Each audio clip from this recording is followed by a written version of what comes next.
আসসালামু আলাইকুম, সবাই কেমন আছেন? আশা করি সবাই ভালো আছেন। আজকে চলে আসছি কিন্তু অনেকদিন পরে আবার লালচান ভাইয়ের শসা এবং করলার প্রজেক্টে। আপনারা ইতিমধ্যেই জানেন যে এখানে 30% জায়গায় কিন্তু তারা শসার সাথী ফসল হিসেবে করলা দিয়েছিল।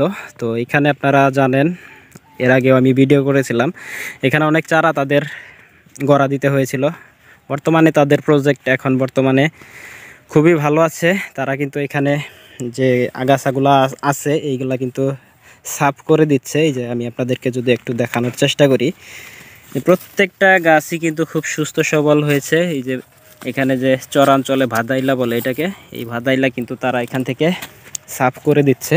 তো আগাছা সাফ করার একটাই কারণ, এখন গাছগুলা খুব সুন্দরভাবে বৃদ্ধি পাচ্ছে। এই যে দেখতে পাচ্ছেন মাচায় উঠে গেছে প্রত্যেকটা গাছ, ফুল জালিও চলে আসছে আলহামদুলিল্লাহ। এই যে দেখতে পাচ্ছেন এখানে কিন্তু তিনি দুইটা জাতের শসা চাষ করেছে, এয়ার মালিক সিডসের জাদু এবং কি আইসগ্রিন।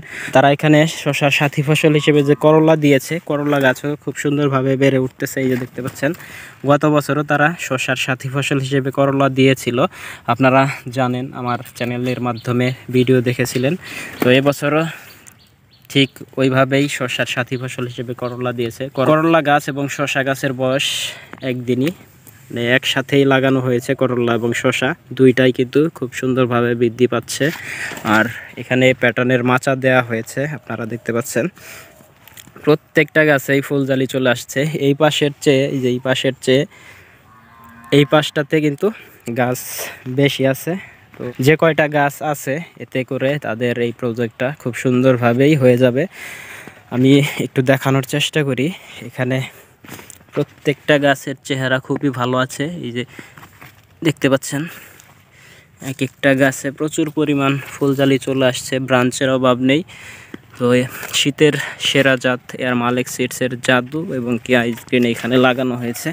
এই যে দেখতে পাচ্ছেন ফুলজালি কিন্তু খুব সুন্দরভাবেই চলে আসছে, প্রত্যেকটা গিটে গিটেই জালি। এই যে দেখতে পাচ্ছেন করল্লা।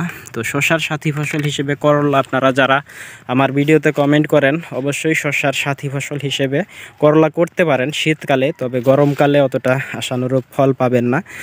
শীতকালে শসার সাথী ফসল হিসেবে করলা করা যায়। তারা গত বছর কিন্তু ভালো একটা প্রফিট এই করলা থেকেও নিয়েছিল এবং কি শসা থেকেও নিয়েছিল। এই যে প্রত্যেকটা করলা গাছ খুব সুন্দরভাবেই বৃদ্ধি পাচ্ছে, প্রত্যেকটা গাছেই ব্রাঞ্চের অভাব নেই।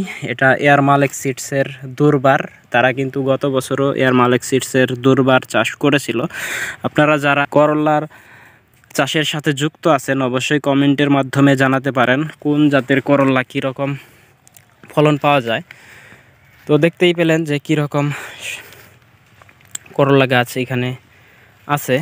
তো বর্তমানে তাদের প্রজেক্টটা খুব সুন্দরভাবেই বৃদ্ধি পাচ্ছে আলহামদুলিল্লাহ। আমি এই প্রজেক্টের প্রতিনিয়ত আপডেট দেওয়ার চেষ্টা করে থাকি আপনাদেরকে।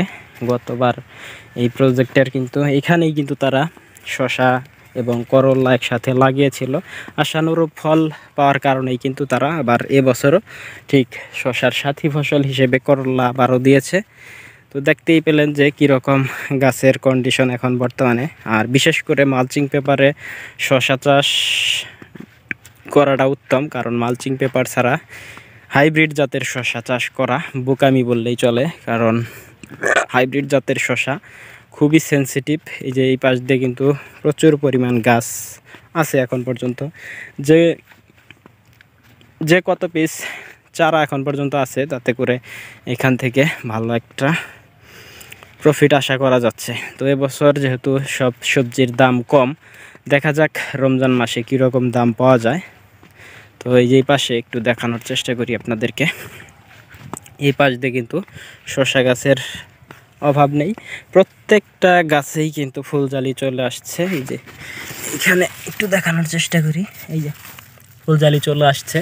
আর প্রত্যেকটা বেডের মাঝখানেই কিন্তু তারা ঠিক 3 ফিট পর পর কিন্তু করলার চারা দিয়ে দিয়েছিল। আপনারা অনেকেই কিন্তু কমেন্টে জানতে চান যে কিভাবে করলা চাষ করে সাথী ফসল হিসেবে, তো আপনাদেরকে একটু দেখানোর চেষ্টা করি তাদের উদ্দেশ্যে। এপাশে আপনারা দেখতে পাচ্ছেন যে এখানে বেড তৈরি করা হয়েছে 26 ইঞ্চি এবং কি মালচিং পেপার ব্যবহার করা হয়েছে 3 ফিট এবং কি ড্রেন তৈরি করা হয়েছে 1.5 ফিট। আবার কিন্তু বেড তৈরি করা হয়েছে 26 ইঞ্চি 3 ফিটের মালচিং পেপার দিয়ে। তো মালচিং পেপারে আপনাদের যে সাইডের দিকে যে চারা দেওয়া হয়েছে এটা শসার চারা, একটা চারা থেকে আরেকটা চারার দূরত্ব 14 ইঞ্চি করে তারা এখানে রেখেছে।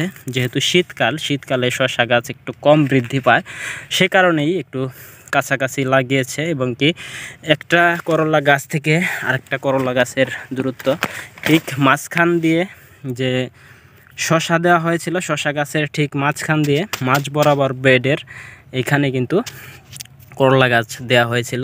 করলা গাছগুলা কিন্তু একটা থেকে আরেকটার দূরত্ব কিন্তু এখানে দেওয়া হয়েছে 3 ফিট।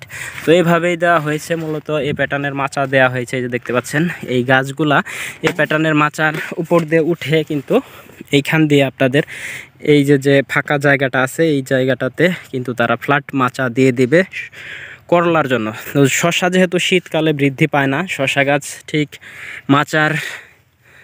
মাচা ফুল হয়ে যাবে তারপরে কিন্তু আর শসা গাছ বৃদ্ধি পায় না আমার জানা মতে।